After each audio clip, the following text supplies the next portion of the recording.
बैठे हुए अभिभावक तुल्य तमाम लोग, भाई बहनें और भारत माता के वो सभी बेटी बेटियां जो अपने अपने क्षेत्र में महारत हासिल करके भारतवर्ष को गरिमा और गौरव प्रदान कर रहे हैं।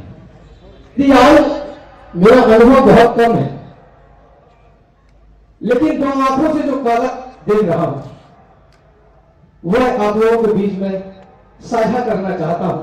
मेरा नाम राम भदावत है, इटावा उत्तर प्रदेश से आता हूं। आदरणीय श्रद्धेय श्री भैरव सिंह शेखावत जी की 100वें जन्म दिवस पर उनकी पुण्य छाया चित्र के नीचे खड़े होकर आपसे कुछ कहने सुनने का अवसर मिला है और वह कहना सुनना चाहता हूं। देश के पत्रकार, आंतरिक सुरक्षा के जवान और प्रथम पंक्ति से लेकर अंतिम पंक्ति तक बैठे हुए प्रत्येक व्यक्ति में भारतवर्ष को अनुभव करके जो कुछ कहूंगा, भारतवर्ष राजस्थान की गरिमा और गौरव को ध्यान में रखते हुए कहूंगा। कहना ये चाहता हूं आदरणीयों कि हम चाहे अपने आप को कितना भी चार दीवारी में बंद कर लें, लेकिन इस देश और दुनिया से अलग नहीं हो सकते। हमारे द्वारा किया गया प्रत्येक कार्य प्रत्यक्ष या परोक्ष रूप से भारतवर्ष को कहीं ना कहीं प्रभावित तो करता ही है। इस बात का भान होना, इस बात का ध्यान होना, मुझे लगता है भारतीयता की यही परिभाषा है। राजस्थान शेखावाटी की छोटी सी पगडंडी से निकलकर और भारत गणराज्य के सर्वोच्च सदन तक पहुंचना यह कोई आसान कार्य नहीं है, ये तपस्वियों का ही कार्य है। चार पंक्तियां निवेदन करना चाहता हूं। किसी अनजान से गांव में पैदा हुए थे हम, नहीं है किसी अनजान से गांव में पैदा हुए थे हम, नहीं पर कोई अशुभ सा ही महीना था। रजाई की जगह ओढ़ी पुआलों की भभक हमने, विरासत में मिला जो कुछ हमारा ही पसीना था। आपकी तालियां आशीर्वाद की मंच तक पहुंचे, हम अपने शब्द सुमन श्रद्धा सुमन उनको अर्पित करें। एक बार दोनों हाथ ऊपर उठा के इस महोत्सव को महोत्सव बनाए, ऐसे न बैठे जैसे बैठने ही आए। भारत माता की, माता की राजनेता, इसको सही करो दोस्त, या इस वाले हेलो। भारतवर्ष में राजनेताओं पर और देश की आंतरिक सुरक्षा के जवानों पर बहुत सारे आरोप प्रत्यारोप लगा करते हैं, प्रश्न किए जाते हैं।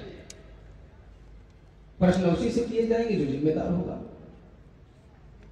सवाल उसी पर दागा जाएगा जिस पर जिम्मेदारी होगी। चार पंक्तियां मैं भारत की जनता से इस पवित्र मंच से कहना चाहता हूं।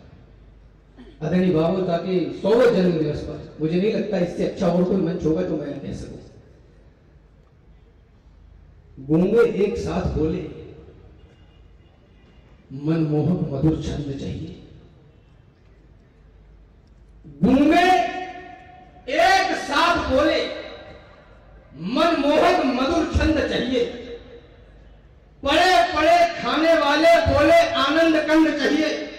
अब आपकी चेतना मांगता हूं, गूंगे एक साथ बोले मनमोहक मधुर छंद चाहिए। पड़े पड़े खाने वाले बोले आनंद कंद चाहिए। और मुर्दा चाणक्यों ने बोला जिंदा धनानंद चाहिए। और बेईमान बस्ती वालों को राजा हरिश्चंद्र चाहिए। बेईमान बस्ती वालों को राजा हरिश्चंद्र चाहिए। स्वाभिमान की ये धरती, स्वाभिमान की ये धरती, जिस धरती पर आप कल्पना करिए कि उस समय काल में साधारण परिवार, किसान परिवार की एक लड़के को सरकारी नौकरी को एक क्षण में छोड़ देना कितना कठिन, कितना मुश्किल रहा होगा। इस बात को प्रत्यक्ष रूप में भी ले, वर्तमान परिप्रेक्ष्य में भी आज देश का नौजवान सीखे बाबू साहब, उनके निर्णय से हम गांव की पगडंडी से लेकर और राजभवन तक खड़े हैं, हाथ फैलाए कि हमें रोजगार दीजिए। ये मुद्दा है। माफ करना, धर्म क्षेत्र कुरुक्षेत्र के मैदान में दोनों सेनाएं आमने सामने हैं। संजय ने महाराज धृतराष्ट्र को बताया कि कौन कहां खड़ा है। श्लोक आता है, काश्यस्य परिवेश वाचा शिखंडी के महारथा। आपका ध्यान मांगता हूं, शिखंडी के महारथा, जिस देश का शिखंडी भी महारथी है, उस देश की संतान इतनी कायर कैसे हो गई जो छाती ठोककर ये कह दिया कि हम नौकर बनना चाहते हैं, हमें नौकर बनाइए। ये देश गिर पड़ा है, इसको उठाइए। मरहम न सही घाव पर कुछ तो लगाइए। कहते हो मेरे दिल में धड़कता है तिरंगा, किस किस के धड़कता है चीर कर दिखाइए। और बेरोजगार हो तो डिग्रियों को फाड़ दो, इस देश को नौकर नहीं मालिक बनाइए। माफ करिए, आपकी कहानियां, आपका समर्थन बहुत कमजोर है। इस देश को नौकर नहीं मालिक बनाइए। ये राजस्थान है, ये भारतवर्ष है। यहां हम प्यासे मरना तो पसंद करते हैं, लेकिन अपमान का पानी पीना पसंद नहीं करते। हमारे इतिहास में चरित्र है मां पन्ना का। स्वाभिमान की वो बड़ी घटना एक छंद के माध्यम से आपको इसलिए कहना चाहता हूं कि मैं जिस निर्भीकता की छाया चित्र में खड़ा हूं, उनकी कीर्ति के आसपास जरूर कहीं ना कहीं से हमें देख रही होगी, सुन रही होगी। कवि की कल्पना ने मां पन्ना की कीर्ति से प्रश्न किया।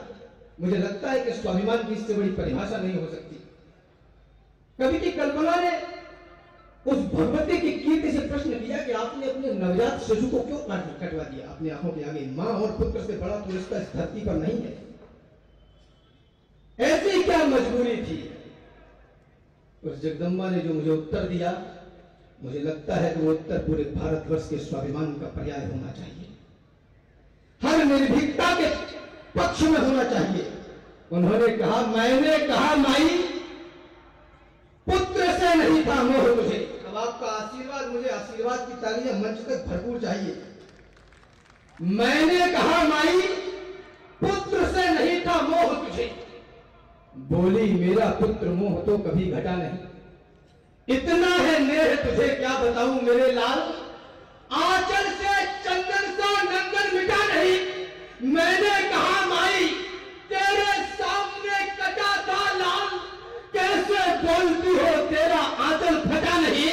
बोली क्या है दुख आज तुम ही बताओ राम, पुत्र ही कटा है स्वाभिमान तो कटा नहीं। मुझे लगता है कि ऐसी ही कोई बात रही होगी जो एक झटका लगा बाबू शाह को कि हम पुलिस की नौकरी छोड़ देंगे और देश की सेवा का काम करना प्रारंभ कर देंगे। निवेदन करना चाहता हूं, जो केवल तकते हैं, तकते ही रहते हैं।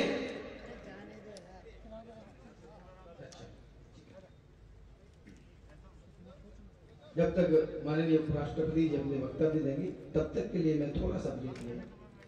चलो अच्छा, हाँ, एक साथ में भी दो कार्य हो सकते हैं, एक तीर से दो निशाने लगाए जा सकते हैं। आपकी बड़ी तालियां थोड़ा सा उठे, मैं प्रारंभ करना चाहता हूं। एक झटके में नौकरी छोड़ करके और भारतवर्ष की सेवा के लिए वो निकल पड़े।